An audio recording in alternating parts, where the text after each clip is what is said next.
So, right before the time that we saw IGN's Gotham Knights review go to a 5 out of 10, I was already somewhat disillusioned with reviews.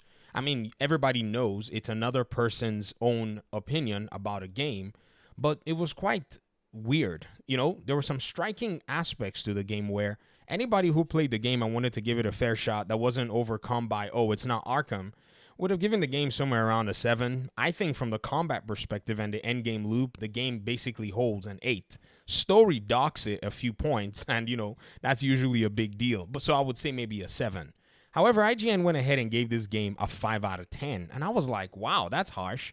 But again, it's another person's opinion, and basically before that time, I'd already started getting disillusioned with these reviews, and so I was kind of done with all of this stuff. Now, what's even crazy is the game also had other content creators in the space, like Luke Stevens and some other YouTubers, kind of talk smack about the game in their own, particular audiences and such, and all of that craziness. Now, we've seen that, as time has gone on, some people eventually got the game. And on my channel, because I'm probably the only one that talks about the game, people are saying, I finally gave this game a try. It's actually a good game. Like, it's weird to see those comments. I'll read them from time to time. I'll make a video on them from time to time. You'll see it. Something peculiar went down just recently. Apparently, IGN gave Dragon Age the Veilguard a 9 out of 10. So this is exactly where we see problems coming in. Even though there are different people that write these reviews, the Veilguard review was kind of weird because there were different opinions from the different BioWare, Mass Effect, and Dragon Age fans that were rooting for this game. Now, I'm not into this kind of game. Elden Ring kind of, pulled me to even pay attention, but still I was like, I tried playing Dragon Age, the other one, the part 3 one, and it never got, interesting to me. So I was like, I probably not touch this game. So at the end of the day, when they reviewed it, they gave it a 9 out of 10.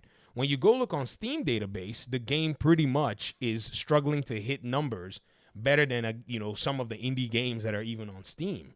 When all this went down and all of the shouting and all that basically cooled down, it appears that an IGN writer or someone in that regard is now lambasting the game. It's so weird to see this almost schizophrenic framework as to how they treat their reviews.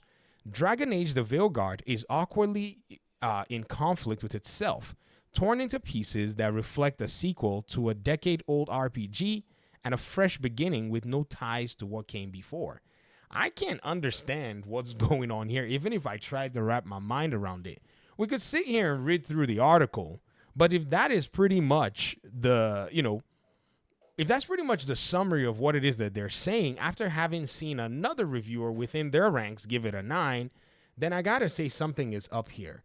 Could it be that the age of reviews is over? That the so-called old guards that pretty much informed us about video games have essentially failed many a test in terms of their scrutiny of these video games?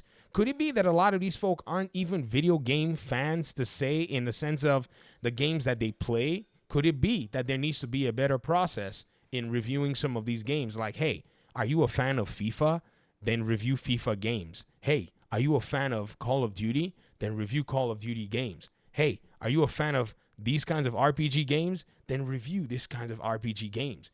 Because it seems like this schizophrenia is very weird and continues to damage, in my opinion, what the gaming discourse is. Dragon Age the Veilguard, I think, would have benefited its audience more if its own community were able to just, in a sense, filter through the game and understand what was going on overall. But seeing a place like this, IGN, you have to wonder and say, okay, who is the editor-in-chief that allowed the 9 out of 10 review, and also the editor that allowed for this comment in this particular, snippet that they put together? And I think it continues to expose what we've known for a while. There seems to be a weird, I don't know what it is, segment of the game's writing that just, in my opinion, fails a lot of the litmus test out there. Now, never played the game. I don't know. But if I wanted to know, I would be confused. Do you see how this works out? Do you see what I'm, basically pointing at there?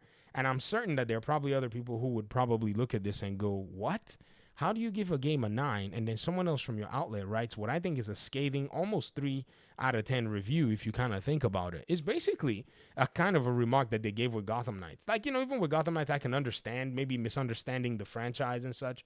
But with Veilguard, you already gave it a 9. And then for somebody to turn around again in your ranks to actually make that conclusion is just quite wild. I think what's going on right now is the IGN may be trying to distance itself from Dragon Age: The Veilguard's, more recent sales numbers and more recent, predicament, because its sales were not strong. I've seen some data sets that shown the old Dragon Age games, even Farming Simulator at this moment in time has basically overtaking it for concurrent players. So already you can see that there seems to be a challenge with a lot of these AAA games and how they're, pretty much struggling to make ends meet in terms of reliving their past glory days. Now, they'll be fine with investor money and all that stuff, but at the end of the day, I think this really highlights a rot in the industry that's being exposed more and more. The truth always comes out. I guess maybe this might be truly how they have felt, and they're just coming out with it after the initial PR madness had been done. Because, IRS is, I say IRS, IGN, yeah, IRS, right. IGN is basically the access media. That's pretty much what their job is. If they go and burn relationships, they're not beyond being, getting the cold shoulder from an important game. Hogwarts Legacy's developers did that with Polygon. They did not, provide them with a game code once they started to act out with a lot of the social political, challenges that game would have actually suffered from. But its fan base being really strong and hardcore, they pretty much held that game down away from a lot of the media nonsense.